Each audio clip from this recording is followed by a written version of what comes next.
कहते कि राम ने जब 14 वर्ष का वनवास भोग लिया और उसे भोगने के बाद जब आए तो लोगों ने आने की खुशी में घृत के दिए जलाए और उस दिन से दीपावली मनाने लगे। दीपावली का पर्व हो गया।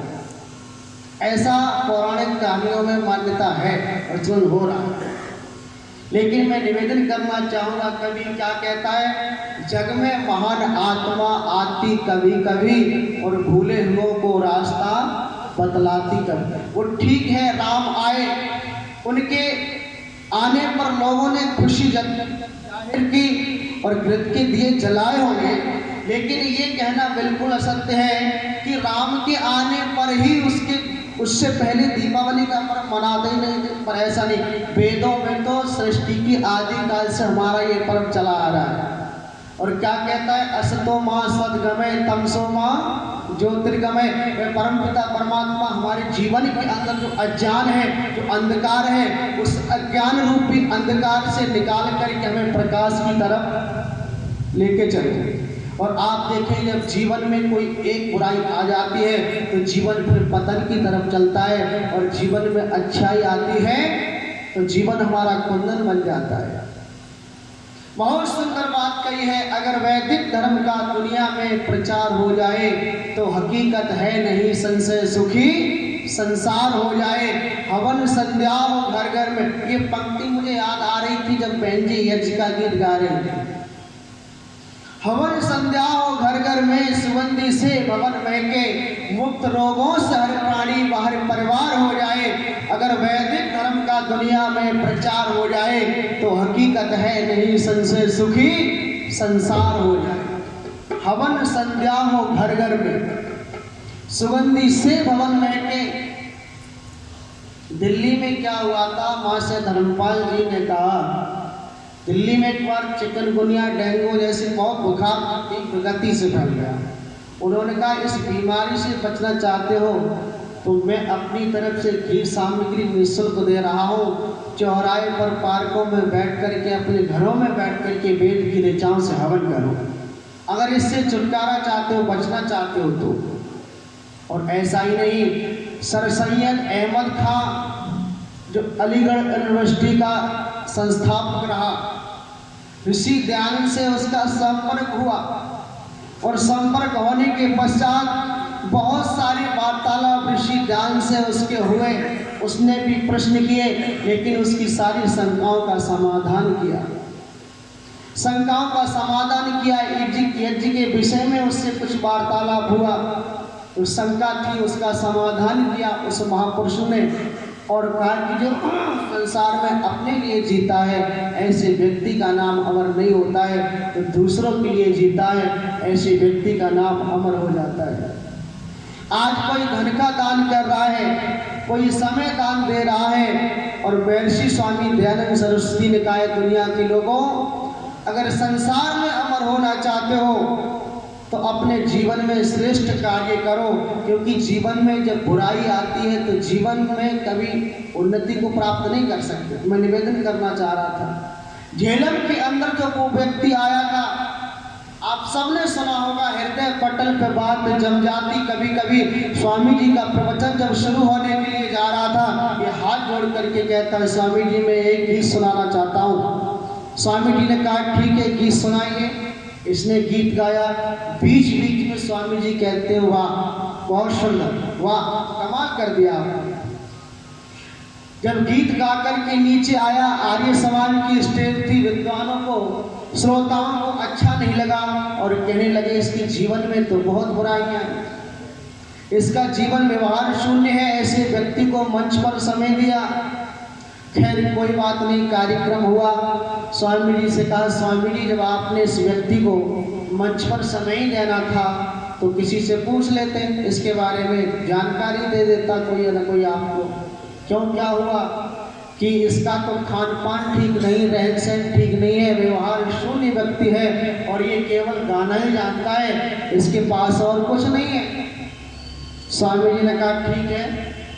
इसका भजन हुआ, अपना प्रवचन दिया। शांति पाठ के बाद स्वामी जी ने क्या कहा था कि अमित चंद्र तू है हीरा लेकिन कीचड़ में पड़ा हुआ है। अरे हीरा तो अंधेरे में प्रकाश कर देता है।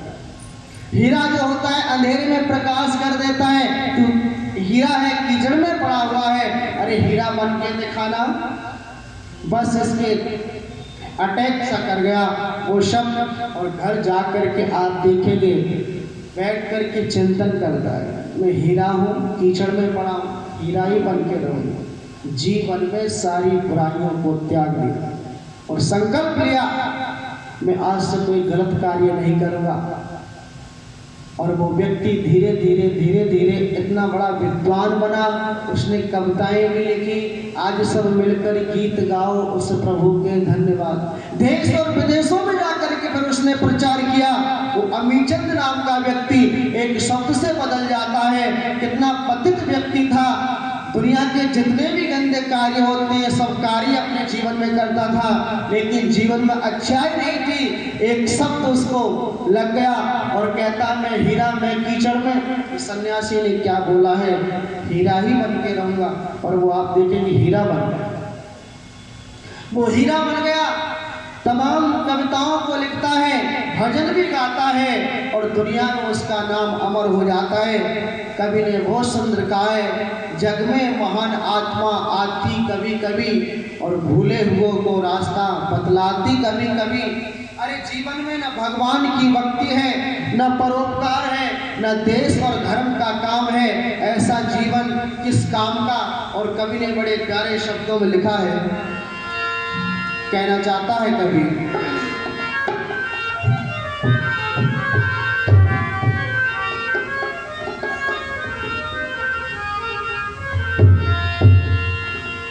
जिंदगी में भूल कर मत पाप कर, जिंदगी में भूल कर मत पाप कर सके तो परमात्मा का जाप कर, जिंदगी में भूल कर मत पाप कर।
जिंदगी